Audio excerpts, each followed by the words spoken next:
All right, well, this evening has been unbelievable so far. We've met incredible people, and this morning we had the opportunity to meet Brian Hutchinson from Hutch Foundation, and he shared a story with us that is so incredible. We want to hear firsthand from you.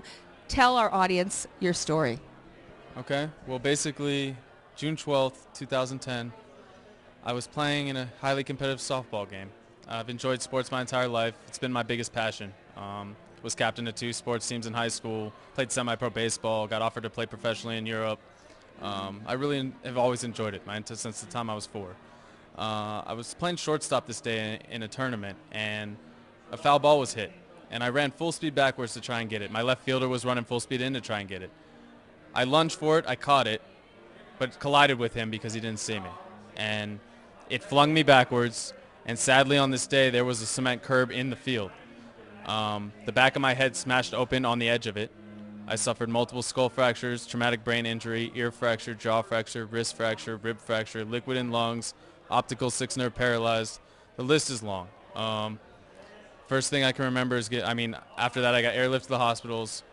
They did 2 brain surgeries. They kept me there for a couple weeks. I went to 2 different hospitals. I don't remember any of that time. First thing I can remember is waking up at my grandparents' house, and I couldn't do anything. Couldn't walk correctly, couldn't talk correctly, and it was in the worst pain you can imagine.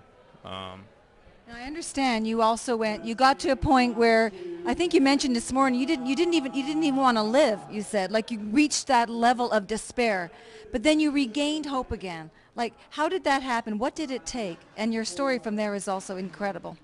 Well, it started, I went downhill. From the time that first memory till, time's iffy, but it's about a month or so, I just sat there and suffered. And then that made me in turn kind of want to accept that I was dying. I didn't want to live anymore. It was that bad. And I had no hope and didn't know why I was this way, didn't know how everything could not work and everything could be so bad. Luckily for me, when I hit that rock bottom, it was kind of a point where instead of just deciding to end things, which I thought they already were, I tried to do something. I actually got up, tried to just go take a shower, tried to go brush my teeth, tried to go feed myself. And I failed, but in doing that, I felt better. I felt better than just sitting there and suffering. And that started the process to the point where I regained hope. It didn't start right away, but I felt like once I started to figure out a plan and started to figure out my own recovery, the next 8 months by myself, I figured out how to get myself from the point of not being able to do anything till at least having my base functions back. And it was a lot of work, but I wouldn't trade it for the world. Right now, I still deal with a lot, but I'm a lone statistic when it comes to my list of injuries and turning out the way I have. So the Hutch Foundation, tell us a little bit about that. Well, basically, when I got to the point of kind of the state I'm in now, which is able to present myself pretty normal, I was lost. My old goals were to go play college baseball, to go back to school, to get a degree and do some stuff, and I can't do any of that anymore. My passion for sports is done because it's gone. I can never play anything, and I didn't know what to do, so I started helping other charities. I started trying to give back because I found that I was so able to click so easily with traumatic brain injury patients. They would look at me, see where I was at, and then automatically look up to me. They would automatically want that, and then I was able to relate to what they were going through, and the combination was just easy. I was able to do stuff that professionals that have been doing this 25 years couldn't do. It made me feel amazing. The passion I have for this is it's indescribable.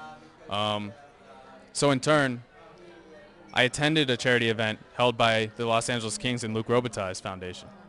And because it was deep, it was close to my heart because I care about sports and I care about, I wanted to be a professional athlete and do that stuff.